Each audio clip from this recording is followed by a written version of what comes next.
गुजरात जाने से पहले मुख्यमंत्री सुखविंदर सिंह सुक्खू से मुलाकात के बाद वोकेशनल टीचर्स के प्रधान ने सरकार से अपने अधिकारों की मांग को लेकर गंभीर प्रतिक्रिया दी। उन्होंने कहा कि कंपनी को बाहर किया जाए और सरकार से उम्मीद जताई है कि वह जल्द से जल्द कोई फैसला लेगी, क्योंकि लगातार उनका शोषण हो रहा है। टीचर्स ने यह भी कहा कि सरकार की निष्क्रियता के कारण उनकी मेहनत और योगदान को नजरअंदाज किया जा रहा है।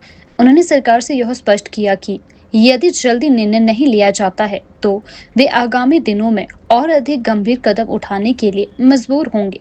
मुख्यमंत्री से मुलाकात के दौरान टीचर्स ने अपनी समस्याओं के समाधान के लिए ठोस रूपरेखा तैयार करने की मांग की है। अब देखना यह है कि सरकार इस पर क्या प्रतिक्रिया देती है। मांगों को देखेंगे, उसके बाद उनके ऊपर निर्णय होगा।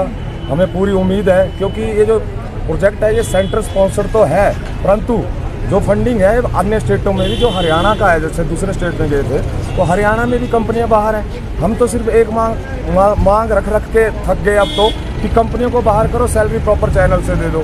ये प्रोजेक्ट का जो होगा ये बंद नहीं होगा, क्योंकि जो सेंटर की फंडिंग है वो बंद नहीं होगी। हम तो एफिडेविट देने के लिए तैयार हैं, अंडरटेकिंग देने के लिए तैयार हैं। अगर सेंटर से फंडिंग बंद हो जाती है इस प्रोजेक्ट की तो हम खुशी घरों को जाने को भी तैयार हैं। हमें सुक्खू जी से उम्मीद ही नहीं, पूरा विश्वास है, क्योंकि उन्होंने बड़े बड़े फैसले लिए हैं, तो ये उनके लिए तो छोटा सा फैसला है। और शिक्षा के क्षेत्र में व्यावसायिक शिक्षा को आगे ले जाने के लिए ये ऐतिहासिक फैसला होगा, हिमाचल नहीं अपितु पूरे भारतवर्ष में। हम वही बोल रहे हैं कि जब हरियाणा में कंपनियां बाहर की गई हैं, वो स्टेट गवर्नमेंट कर रही है कॉन्ट्रैक्ट। जब हमारी 29 तारीख को हमारी मीटिंग रखी गई थी तो इन्होंने बोला कि कंपनियां कंटिन्यू रहेंगी। हालांकि जब उनका MOU खत्म हो गया था, स्टेट ही तो निर्णय लेगा, 3 पक्षों में MOU हो रहा है, तो स्टेट गवर्नमेंट और सेंट्रल गवर्नमेंट के बीच होना चाहिए।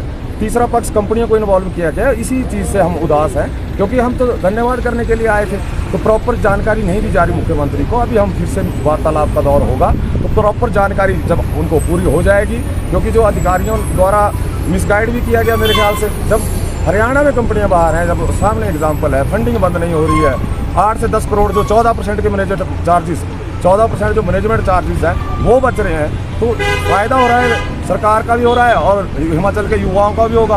प्रत्यक्ष और तौर पर ये क्या होगा कि 2174 नौकरियों को इसमें शामिल कर सकते हैं। तो मेरा सरकार से भी निवेदन है, अच्छे से इसको एग्जामिन किया जाए और हम जो रिपोर्ट लाए हैं उसको भी अच्छे से एग्जामिन किया जाए।